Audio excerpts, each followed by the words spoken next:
శుభాకాంక్షలు. ముఖ్యంగా చెప్పాలి అంటే కాటానికులు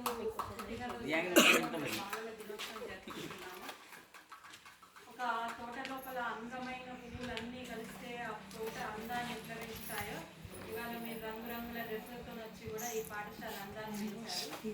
చాలా బాగున్నారు, బాగా చెప్పారు. మీ అందరూ కూడా మంచి శుభాభినందనలు. ఈరోజు టీచర్గా యాక్ట్ చేసిన వాళ్ళందరికీ ఎందుకంటే ఇంటి లోపల ఎంత బాగా ఉంటుంది, ఎట్లా ఉంటుంది, పిల్లలు రిసీవ్ చేసుకోకపోతే ఎలా ఉంటుంది అనేది కొద్దిలో కొద్దిగా అర్థమవుతుంది. అంటే ఎట్లా ఉంటుంది, మనం అలా చేసుకుంటే మనం ఏదో చెప్పాలని వెళ్తే అక్కడ డిస్టర్బ్ చేయడం వల్ల కూడా మనకి ఎలాంటి ప్రాబ్లం ఎదురవుతుంది అన్నది కూడా ఉంటుంది. అయితే ఇప్పుడు మీరు ఇప్పుడున్న స్టేజ్ లోపలనే అంటే ఈ స్కూల్ స్టేజ్ లోపలనే మనకంటూ మనకు ఒక సెల్ఫ్ డిసిప్లిన్ అన్నది నేర్చుకోవాలి. మనమే ఒక గిరి గీసుకొని ఆ గీత లోపలనే ఉండాలి. దీన్ని దాటి వెళ్ళడం వల్ల దానికి ఏ రకమైన అనర్థాలు జరుగుతాయని ఇప్పుడే నేర్చుకుంటే మీరు ముందు ముందు కూడా ఉన్నత స్థితిలోకి వెళ్ళగలుగుతారు. ఇప్పుడు చెప్తే వినండి అని అంటున్నారు కదా, మనం ఎంత బాగా వినగలిగితే అంటే మంచి శ్రోతలు మంచి వక్తలు కాగలుగుతారట. ఎంత బాగా విన్నవాళ్ళు ఉంటారో వాళ్ళంత మంచి వక్తలు అవుతారట. ఇక్కడికి ఒక స్టేజ్ మీద వచ్చి మాట్లాడేటప్పుడు ఆ వ్యక్తికి ఏముంటుంది అంటే ఎదుటి వాళ్ళకి ఏమీ తెలియదు అని అనుకున్నప్పుడు ఎంతైనా మాట్లాడగలుగుతారు.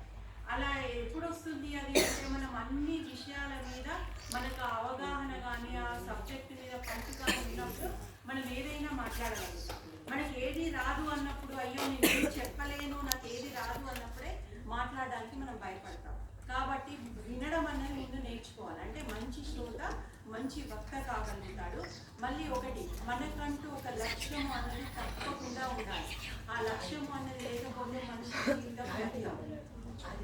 ఎందుకు అంటే 10 సంవత్సరాల వరకు చదువుకుంటే మీకు 10th క్లాస్ అంటే 10వ తరగతి ఒక స్టెప్ వెళ్ళిపోతారు. అంటే అప్పటి వరకు ఒక సర్టిఫికేట్ అనేది మనకి రాదు, 10th తర్వాతనే వస్తుంది. అది కనుక లేకపోతే ఆ సర్టిఫికేట్ లోపల అంటే మామూలుగా పాస్ అవుతే అది దేనికి కూడా పనికిరాదు. ఏ ఎగ్జామ్స్ రాయాలన్నా ఫస్ట్ క్లాస్ మార్క్స్ అన్నది కంపల్సరీగా ఉంటాయి. ఒక డ్రైవింగ్ లైసెన్స్ కావాలి అన్నా కూడా 10th క్లాస్ అనేది తప్పకుండా అవసరం. కాబట్టి మనం మంచిగా చదువుకోవాలి. చదువుకుంటేనే అది ఎప్పటి నుంచే నేర్చుకోవాలి. చదువుకోవాలి అది ఊరికే చదువుతూ ఉంటే వస్తూ ఉంటుంది. ఇప్పుడు అంటున్నారు పెద్ద పెద్ద గోల్స్ పెట్టుకోవడానికి తప్పలేదమ్మా, కానీ దానిని సాధించుకోవాలి అంటే ఒక తపస్సు చేయాలి. తపస్సు అంటే ఏదో మునీశ్వరి గారు తపస్సు చేసినట్టు కాదు. వాళ్ళ నిద్రాహారాలు మానేసి ఒక భగవంతుడిని ప్రసన్నం చేసుకోవడానికి ఎంతగా తపస్సు చేశారో మనము ఒకటి రీచ్ కావాలి అంటే అంతకంటే ఎక్కువ కష్టపడాలి. అదే విధంగా